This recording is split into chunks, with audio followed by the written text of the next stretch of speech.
नमस्कार दोस्तों, आज मैं आप लोगों का ऐसा व्यक्तित्व जो नेपाल के चर्चित महाविभूति उनके बारे में बात करना चाह रहा हूँ। वो है नेपाल के एक विश्व प्रख्यात चर्चित महागुरु फाल्गुनन्द। उनकी विस्तृत रूप में जानकारी और विवरण लेकर आ चुका हूँ। प्लीज़ कृपया अंतिम तक इस वीडियो को देखकर और सुनकर साथ दीजिएगा। साथ ही आप लोग ने अभी तक लाइक, शेयर और सब्सक्राइब नहीं किया है तो कर दीजिएगा। बात करते हैं महागुरु फाल्गुनन्द लिंगदेन 10 नवंबर 1985 को नेपाल के पूर्वी हिस्से में रहने वाली किराँत समुदाय, विशेष रूप में लिम्बू, राई इत्यादि के लिए धार्मिक, सामाजिक एवं सांस्कृतिक और एक निर्णायक के रूप में भूमिका निभाई गया है। उनका नाम अक्सर महागुरु फाल्गुनन्द के रूप में आता है। उन्होंने अपने समय में पारंपरिक किराँत धर्म संस्कृति को पुनर्जीवित करने, सामाजिक कुरीतियों का विशेष विरोध करने तथा शिक्षा और एकता की दिशा में काम किया है। जन्म और परिवार के एवं प्रारंभिक जीवन के बारे में बात कहें तो फाल्गुनन्द लिंगदेन का जन्म 25 कार्तिक 1942 विक्रम संवत 10 नवंबर 1985 का नेपाल के इलाम जिले के चुक्नी नाम्बा इभाङ गांव में हुआ था। उनके पिता का नाम जगनबज लिंगदेन तथा माता का नाम हंसमती लिंगदेन था। उनका परिवार लिम्बू समुदाय से था, जो किराँत धर्म संस्कृति से जुड़ा हुआ था। परिवार तथा सामाजिक स्थिति साधारण थी। गांव हिस्सों में साधन सीमित थे। उन्होंने बचपन में ही सामाजिक एवं धार्मिक परंपराओं की ओर झुकाव दिखलाया। युवा अवस्था में उन्होंने ब्रिटिश भारत की सेना में गोरखा सैनिक के रूप में भी कार्य किया गया है। सैनिक जीवन एवं आध्यात्मिक जागरण के बारे में उनका विस्तृत परिचय इस प्रकार है। फाल्गुनन्द ने जवान अवस्था में ब्रिटिश भारतीय सोसाइटी के गोरखा सैनिक के रूप में कार्य किया है। यह उनका अनुभव था जिसने उन्होंने सामाजिक समानताओं, हिंसा एवं युद्ध की बुराइयों से अवगत कराया। इस सैनिक अनुभव के बाद उन्होंने महसूस किया कि उनकी जात, समुदाय एवं धर्म अपनी आत्मा पहचान खो रहे हैं। अंततः उन्होंने अपने धार्मिक एवं सामाजिक सुधार के पथ पर कदम रखा। उनकी आध्यात्मिक जागरण की प्रक्रिया में उन्होंने किराँत धर्म की मूल शिक्षाओं को मुंदुम तथा किराँत संस्कृति परंपराओं को पुनर्स्थापित करने का लक्ष्य लिया। धार्मिक सामाजिक सुधार की कार्रवाइयों में उनका महागुरु फाल्गुनन्द का कार्य क्षेत्र मुख्यतः निम्न बिंदुओं में से संक्षिप्त किया गया है, जो कि किराँत धर्म एवं सांस्कृतिक का पुनरुद्धार। उन्होंने किराँत धर्म की परंपराओं को सत्यहंग के नाम से एक नए आंदोलन के रूप में स्थापित किया, जिससे उन्होंने मुंदुम ग्रंथों, किराँत रीति रिवाज के संग्रह एवं संरक्षण पर जोर दिया। उन्होंने किराँत भाषा, लिपि, विशेष रूप से श्रीजंगा लिपि के प्रचार प्रसार में महत्वपूर्ण भूमिका निभाई है। सामाजिक और न्याय, शिक्षा एवं सुधार के बारे में फाल्गुनन्द ने शराब, मदिरा के सेवन, पशु बलि, अन्य कुरीतियों एवं सामाजिक अंधविश्वासों का विरोध किया। उन्होंने शिक्षा के महत्व पर बल दिया, विशेष रूप से अपने समुदाय के बच्चों तथा धर्म संस्कृति की समझ रखने के वाले लोगों में उन्हें सामाजिक एकता एवं जात पात आधारित भेदभाव को समाप्त करने में रुचि थी। उन्होंने किराँत समुदाय में जागृति लाने का प्रयास किया। धार्मिक कर्मकांडों के सुधार के बारे में उन्होंने परंपरागत रूप से प्रचलित अनावश्यक धार्मिक कर्मकांडों, अत्यधिक उत्सव, व्यय तथा बलि प्रथा का विरोध किया। उन्होंने किराँत धर्म में आम जन द्वारा अपनाई जाने वाली सरल, नैतिक एवं प्राकृतिक जीवन शैली को बढ़ावा दिया। आंदोलन का एक प्रमुख घटना के बारे में बात करें तो उनके द्वारा संचालित आंदोलन मुख्यतः पूर्वी नेपाल के किराँत इलामों में केंद्रित तथा उदाहरण स्वरूप 28 वैशाख 1988 विक्रम संवत 6 मई 1931 को लवरेकुटी पाँचतर में किराँत विद्वानों का एक महत्वपूर्ण समागमन हुआ, जिसमें सामाजिक, सांस्कृतिक, धार्मिक विशेषों पर प्रस्ताव प्रस्तुत किए गए।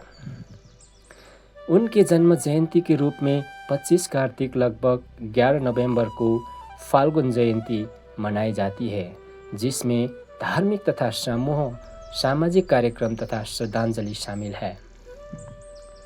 विचारधारा एवं आध्यात्मिक शिक्षा के बारे में फाल्गुनंद ने महागुरु फाल्गुनंद की विचारधारा में निम्न प्रमुख तत्व है, जो कि सत्य आधारित जीवन।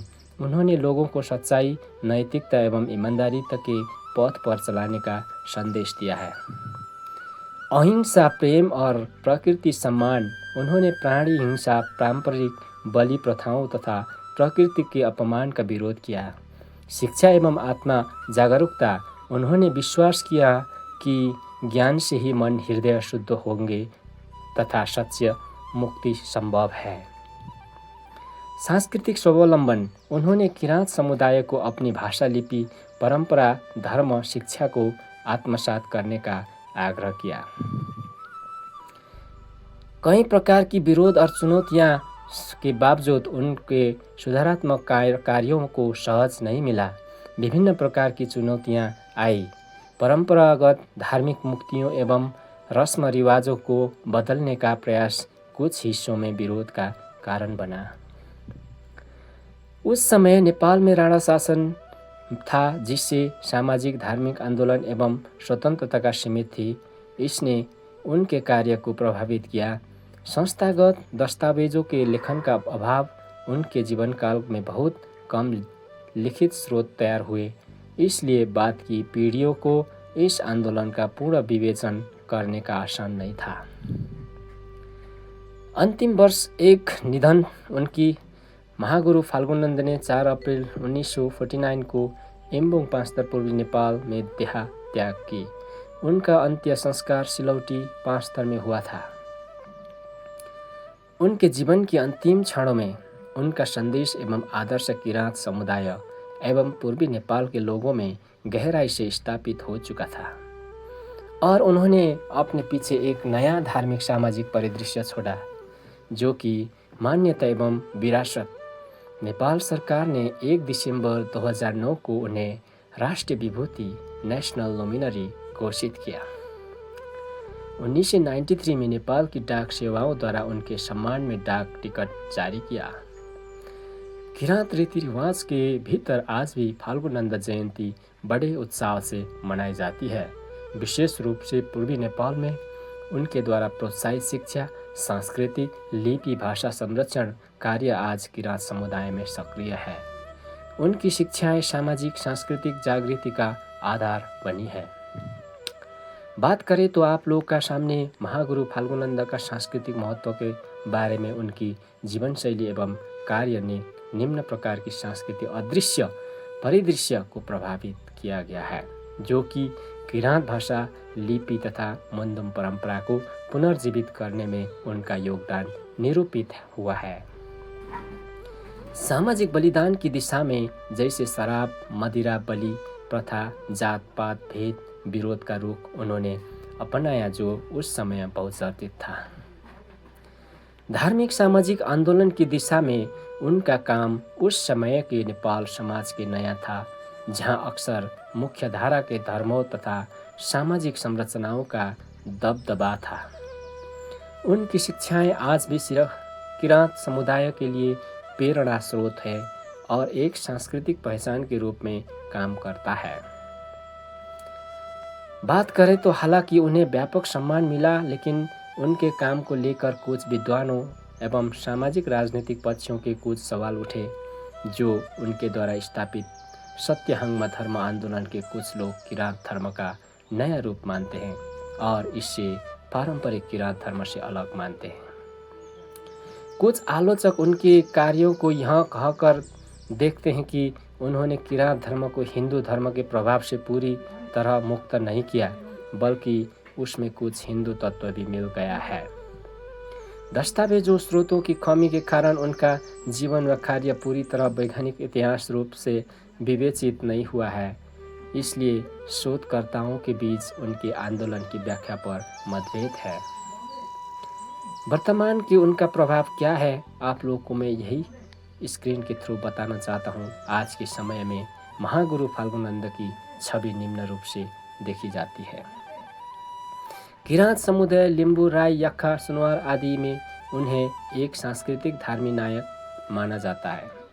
उनकी शिक्षाओं पर आधारित संस्थाएं एवं मंदिर समूह आज भी सक्रिय है, जहां उनकी जयंती, श्रद्धांजलि सभा एवं सामाजिक कार्यक्रम आयोजित होते हैं। उनकी जीवन गाथा एवं आदर्श में पूर्वी नेपाल में सामाजिक परिवर्तन के लिए युवाओं में प्रेरणा जागृत की है, जैसे शिक्षा प्रसार, सामाजिक समरसता और सांस्कृतिक संरक्षण।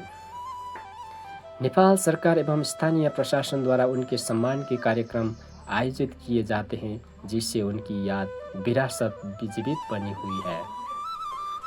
अंत में आप लोगों का यही मैं बताना चाहता हूँ, महागुरु फाल्गुनंद लिंगदेन का जीवन हमें यहाँ सिखाता है कि एक व्यक्ति सीमित संसाधनों, सामाजिक असमानताओं को और परंपराओं के बंधन में रहने वाले समुदाय के लिए भी महान परिवर्तन का स्रोत बन सकता है।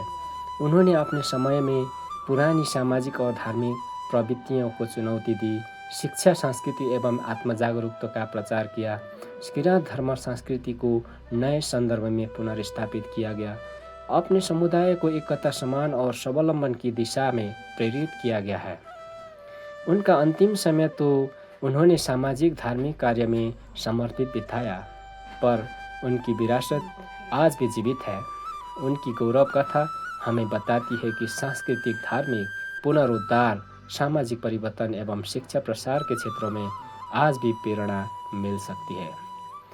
यदि यहाँ तक कि मेरे इस पूरी महागुरु फाल्गुनंद लिंगदेन की जीवन कहानी से आप लोगों को कुछ अमूल्य सामाजिक प्रेरणादायी ज्ञान मिल चुका होगा। आप लोग से मैं यही अपेक्षा कर रखता हूँ, आखिर में आप लोग इस महागुरु फाल्गुनंद के अविकसित परिवर्तनकारी मानव संसाधनों को परिवर्तन करने वाली एक सांस्कृतिक लोपोन्मुख और वैधता पूर्ण जीवन शैली का अपेक्षा किसी का जीवन में मेल खाया हो तो इसके क्षमा प्रार्थी मिल चुका था।